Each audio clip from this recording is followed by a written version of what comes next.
welcome back to the show. Today I have the big honor to sit with a fantastic composer and pianist, Carl Winther. How are you? Hello, I'm great, thank you, sir. Born 1984 in Copenhagen. Yes. Started to play music very early, only 6 years old.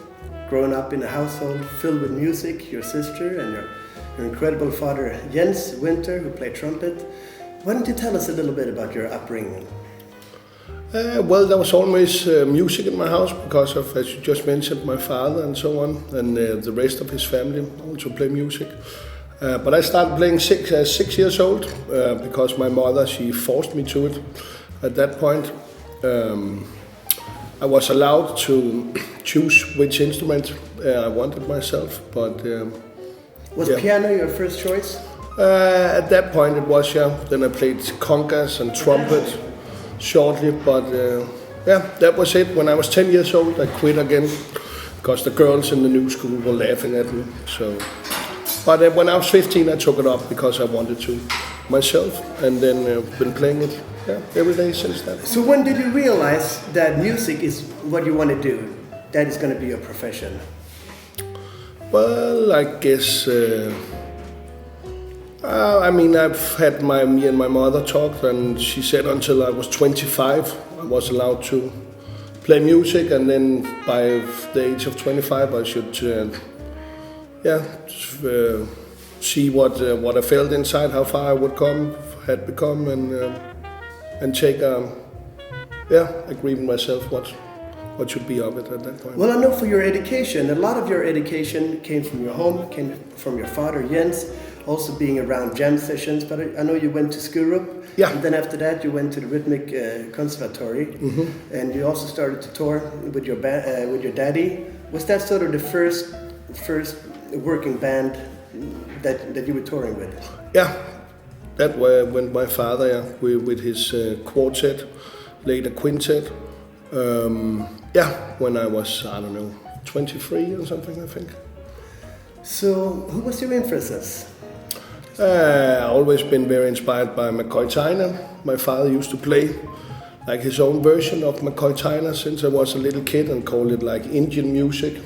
I love Indians at that time, still do. But of course everything from, now I listen a lot to Bach, Johann Sebastian Bach. But of course everything from Herbie Hancock to John Coltrane to Charlie Parker, Dexter Gordon, so on. You're playing a lot and you're touring a lot. What motivates you to go to the piano every day and to work on the piano, to work on your compositions? Now we're on tour with this, my big hero here, Jerry Bergonzi. So of course that motivates me every day. Think about him and other guys like him that spend so much time, so much effort to put into their life's work, so that motivates me. And reading about people like Bach, reading about him lately here, that motivates me a lot. You've been playing with a lot of heavyweights. We have David Liebman, we have Jerry Bergonzi, George Gasson, Billy Hart. I know that you've been in many different situations, also with your daddy. Was there one special constellation or group that you've been working with that meant that little extra, that shaped you more as a musician?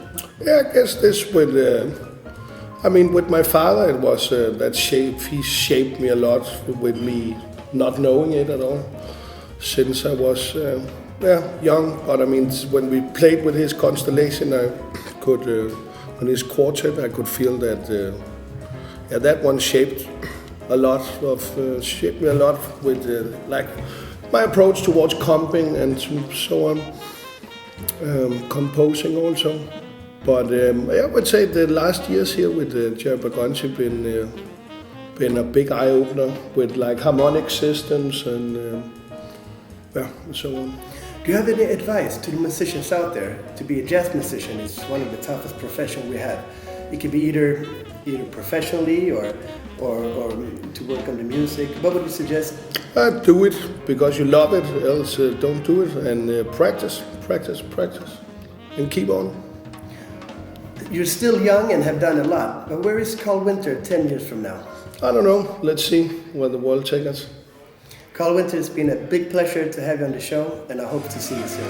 Thank you, sir. Thanks for having me.